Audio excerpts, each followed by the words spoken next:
Vamos a realizar ahora la intersección entre el área de influencia, el buffer de medio kilómetro que se trazó para las carreteras de Mapimi. Aquí está. Vean, esas carreteras se le trazó en el video de buffer un área de influencia de medio kilómetro. Ahora queremos hacer la intersección de esta área de influencia con el uso de suelo y vegetación de Mapimi. Para ello primero hay que ver cómo está configurada cada una de las bases de datos. Veamos la base de datos del uso de suelo y vegetación de Mapimi. Tiene 7 campos, 7 columnas, que es lo que queremos que se intersecte para el buffer, ¿no? El buffer debe de tener nada más, igual que carreteras en el video anterior de intersección, debería de tener nada más una columna. Bueno, aquí tenemos 7 columnas. Lo que hay que hacer es formatear esto, dejar una sola columna, porque si no nos agregaría las 7 anteriores más esto, y esto sería repetido para todo. Todo diría que es pastelófilo, cuando eso no es cierto. O sea, vamos a tener una intersección con las categorías del uso de suelo y vegetación de Mapimi con el área buffer de medio kilómetro que se trazó para las carreteras, ¿no? Entonces, hay que limpiar esto. ¿Cómo limpiamos? ¿Cómo eliminamos una columna o varias columnas? Basta con que le demos clic al lápiz. Vamos a formatear bien nuestra base de datos del buffer. Y después ya con el botón de borrar campo o control L, elegimos las columnas. ¿Qué columnas? Vamos a eliminar básicamente todas. Aceptar y ya, que nos deje así vacío porque no tenemos ningún campo, es el buffer. Podríamos agregar una columna que sea área, pero pues es el área de todo el buffer. Yo lo que quiero es aquí hacer una intersección con todos los usos del suelo. Vamos a guardar nuestra edición, quitamos el lápiz y ya tenemos nuestra capa formateada, ¿no? Ahora vamos a hacer la intersección vectorial. En el menú textual elegimos herramientas de geoproceso y después intersección. Ya en la ventana emergente colocamos el buffer como capa de entrada y en la capa de superposición el uso de suelo y vegetación de Mapimi. Configurada así la ventana, dejamos los parámetros por default que vienen y que abre el archivo, ¿no? Ese es otro parámetro que está por default, otra configuración que viene en la ventana ya marcada. Le damos clic en ejecutar y nos va a devolver ya una nueva capa. Voy a apagar la de uso de suelo y vegetación de Mapimi, donde se muestra el área buffer, pero ya con los polígonos intersectados del uso de suelo y vegetación. Vean, voy a apagar, aquí está el área buffer para todas las polilíneas, todos los tramos carreteros, y aquí está ya el área buffer con cada uno de los tipos de vegetación que están incluidos en esa área de influencia. Esto generalmente se hace muy frecuentemente cuando se evalúa el derecho de vía, ¿no? ¿Cuál va a ser el área de desmonte? Aquí pusimos medio kilómetro, no es tanto. Generalmente cuando es un proyecto carretero son 100 metros a los costados o menos. Cuando es un tren esto ya también muy corta la distancia, 50 metros con algunas áreas para maniobras, ¿no? O almacén de equipo y material.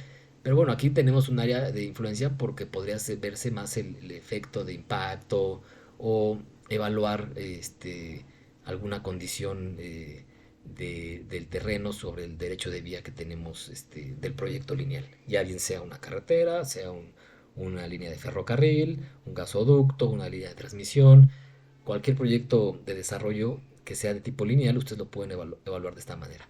O bien están evaluando ríos si quieren ver áreas de inundación, de desbordamiento, etcétera. También se pueden hacer tipo de análisis. Pero recuerden, siempre todo va a depender de la pregunta a responder. Por último, vamos a calcular el resumen estadístico por grupos, por categoría, para la intersección del buffer, ¿no? Vamos a cambiarle aquí el nombre a la intersección para que a la hora que lo busquemos en el complemento de group stat sepamos que se trata de intersección buffer, 0,5 buffer, 0,5 kilómetros, vamos a ponerlo así más corto. Abrimos el complemento de group stats y aquí elegimos intersección 0,5 kilómetros, así le nombramos. Y hay que hacer el resumen.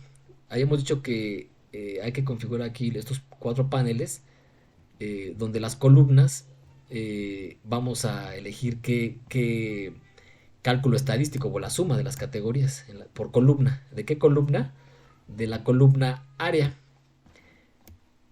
y del parámetro por descripción, o sacado en las categorías.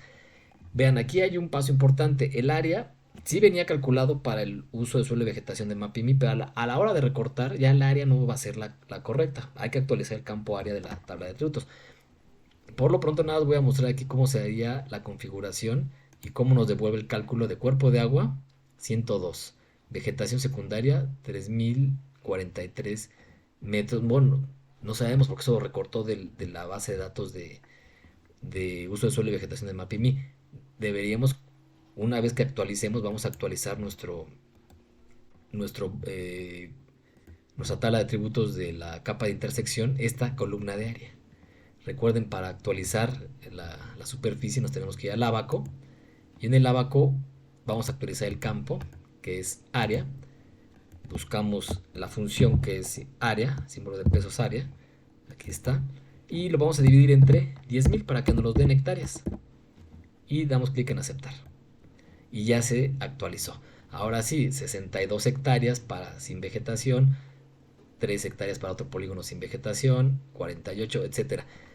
Su condición no forestal, etcétera. Bueno, vean, esto ya se actualizó. Ahora sí procedemos nuevamente. Vamos a guardar, perdón, nuestra actualización del campo en el disco. Quitamos el lápiz y vamos a Group Stat nuevamente y actualizamos. Bueno, pues ya está aquí, pero si esto no sabíamos cómo estaba. Entonces es importante siempre actualizar el campo. Si se nos saltamos ese paso, estamos dando resultados erróneos. Entonces siempre es importante actualizar el campo y nuevamente vamos a hacer el cálculo ya como está configurado en columnas, lo que vamos a proceder a calcular por columna, la suma. Podemos sacar el perímetro, el promedio, el mínimo, el máximo, etcétera. Pero aquí lo que nos interesa es la suma por categoría. La descripción, es decir, yo puedo sacar aquí el polígono más pequeño, el polígono más alto por tipo de uso de suelo y vegetación. La fila es la descripción, que es cada una de las categorías, y el valor, el área. Calculamos y nos va a actualizar estos campos. Ahí está. Cuerpo de agua, hay 94 hectáreas de cuerpos de agua. Vegetación secundaria, 736. Y así hasta pastizal, bueno, lo puedo ordenar de manera creciente. A ver, no me permite. Así sí permite, miren. Entonces ya vegetación secundaria arbustiva, cada una de las categorías ya me presenta en hectáreas el resultado. También lo puedo ordenar de manera creciente. Lo que más se ve afectado es matorral desértico micrófilo con 12.884 hectáreas. Entonces esto me lo puedo llevar también. Lo puedo copiar en el portapapeles. Puedo copiar parte de la tabla de resultados seleccionada. Bueno, que quisiera llevarme esto. Le pongo data, copy, select, lo seleccionado en el portapapeles, o puedo salvar todo en un archivo separado por comas, o salvar lo seleccionado por un archivo en un archivo separado por comas. Bueno, este sería todo. Este sería el resultado ya final y que nos sirve para responder preguntas relacionadas con la afectación, ¿no?, en un área de influencia específico. Aquí dejaría este video. Nos vemos en el próximo geoproceso.